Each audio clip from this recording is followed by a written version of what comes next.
Dizem por aí que filhos atrapalham a missão, que se você quiser servir a Deus de verdade, não pode ter muitos filhos. Afinal, filhos dão muito trabalho e tomam muito tempo. Mas e se isso for justamente o oposto de que Deus faz? E se a família não for um obstáculo, mas parte essencial da obra de Deus no mundo? Eu sou Susana Marques, mãe de 5 filhos, autora do livro Fertilidade sob Ataque. Hoje eu vou te contar a história de 3 homens que viveram exatamente isso. 3 missionários, 3 famílias, um só propósito: obedecer o chamado de Deus. O primeiro deles é William Carey, o homem que ficou conhecido como o pai das missões modernas. Ele nasceu em 1761 na Inglaterra, filho de um tecelão, e trabalhou como sapateiro. Nas horas vagas, estudava sozinho línguas bíblicas, isso mesmo, autodidata. Aprendeu hebraico, grego, latim por conta própria. Depois de sua conversão ao cristianismo,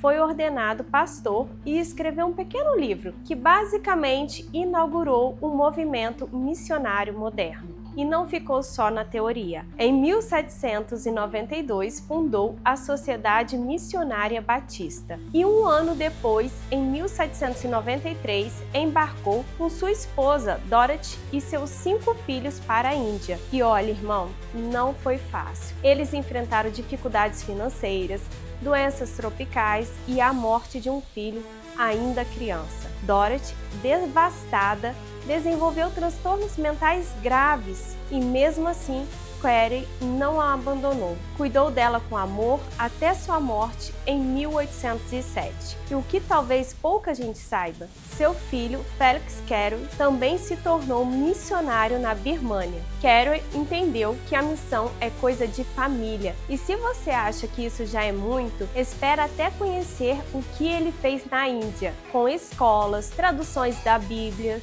reformas sociais e plantação de igrejas. William Carey não foi um missionário de vitrine.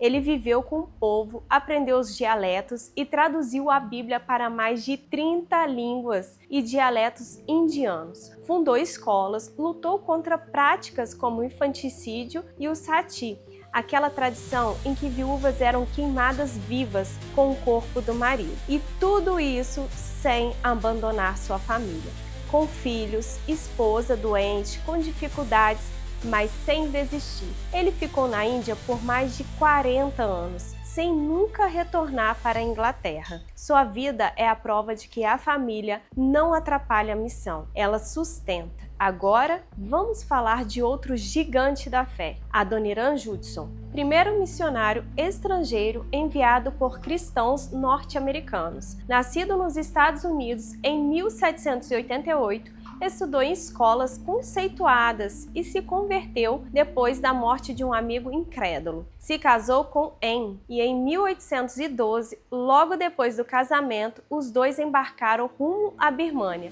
atual Mianmar, junto com outros casais missionários. Chegaram a um país completamente fechado ao evangelho. Levou 6 anos para que o primeiro birmanês se convertesse, mas Judson e Anne permaneceram. Traduziram a Bíblia, estudaram a língua birmanesa, enfrentaram pobreza e doenças tropicais. Durante uma guerra entre Inglaterra e Birmânia, Judson foi preso por suspeita de espionagem. Ficou quase 2 anos em uma prisão terrível, acorrentado, sem roupas, sob tortura. Anne, sua esposa, visitava a prisão, alimentava ele e cuidava da filha sozinha. Logo após a libertação de Adoniram, Anne morreu e pouco depois sua filha também. Judson ficou completamente quebrado. Passou um tempo em isolamento, quase em depressão profunda, mas não desistiu. Ele permaneceu por 37 anos na Birmânia.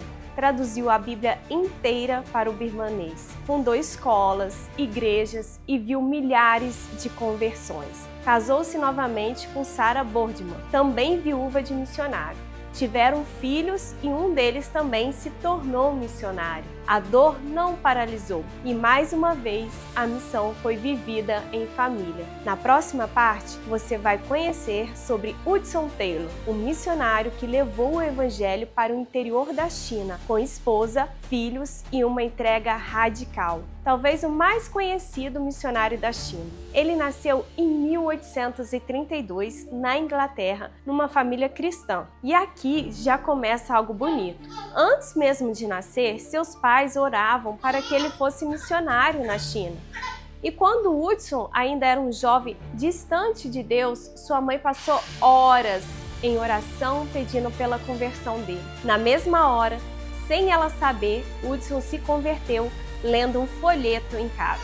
Sua irmã também orava por ele há anos. Isso mostra que a missão já estava sendo gestada dentro da família. Hudson estudou medicina e teologia em 1853. Com apenas 21 anos, partiu para a China como missionário. Foi um choque cultural e físico, doenças, solidão, clima extremo, mas ele permaneceu e decidiu viver como os chineses. Aprendeu a língua, vestia-se como eles, comia como eles e aonde ninguém queria ir. Casou-se com Mary Dyer, filha de missionários, e juntos começaram um ministério que revolucionaria as missões na China. Hudson e Mary tiveram 8 filhos. Sim, 8. 4 deles morreram ainda crianças. Mesmo assim, eles continuaram. Fundaram a missão no interior da China, uma das maiores missões protestantes da história. Hudson acreditava que a China não precisava só de missionários nas grandes cidades. Ela precisava do evangelho nos vilarejos, nas florestas, nas montanhas. E quem foi com ele? A família toda. Hudson fazia culto doméstico até nos vilarejos mais remotos. A fé era vivida com os filhos, diante dos novos convertidos, nas dificuldades mais extremas. Em 1870, Mary e um de seus filhos morreram com poucos dias de diferença.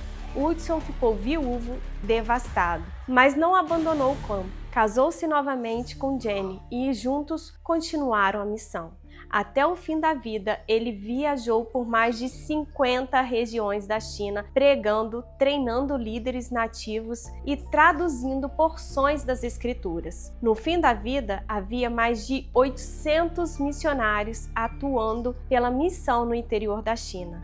Milhares de conversões, milhares de igrejas plantadas, e tudo isso nascido da oração de uma mãe, da entrega de um pai e da presença fiel de uma família inteira. Na próxima parte, vamos fazer o que quase ninguém faz: ligar as histórias desses 3 gigantes da fé e te mostrar por que a missão de Deus sempre passou por casas, filhos e famílias dispostas a obedecer até o fim. Agora, respira fundo e pensa comigo. O que esses 3 homens, Carey, Hudson e Taylor, têm em comum? Todos foram missionários de longa data, enfrentaram perdas profundas, viviam na contramão da cultura da sua época, mas também foram homens de família. Não colocaram a missão contra a família, levaram a família com eles. Suas esposas foram missionárias ao lado deles. Seus filhos cresceram vendo o reino sendo construído. Alguns filhos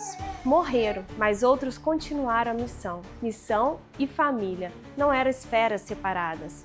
Eram uma só coisa. Sim, todos eles sofreram. Carey perdeu um filho e viu sua esposa enlouquecer. Hudson enterrou a esposa e filha no campo. Hudson Taylor viu 4 filhos morrerem e também perdeu a esposa. Mas nenhum deles usou isso como desculpa para parar. Pelo contrário, eles abraçaram a dor e continuaram, porque sabiam que estavam vivendo para algo maior que conforto pessoal. Eles sabiam que a família não é um empecilho, é o testemunho vivo do que o evangelho pode fazer. Sabe o que há de mais poderoso no meio de um povo hostil ao evangelho? Ver um marido que ama a esposa, ver filhos que respeitam os pais, ver uma casa cheia de paz e oração. E isso ninguém faz sozinho. Por isso, eu te digo, a família é parte da missão. Ela não distrai, ela discipula. Ela não atrasa, ela testemunha. Ela não atrapalha, ela abre as portas. Se você tem ouvido que precisa abrir mão dos filhos para servir a Deus, cuidado. Talvez esteja ouvindo mais a cultura do que a palavra. Porque Deus não chama mulheres para serem máquinas de produtividade espiritual. Ele chama famílias inteiras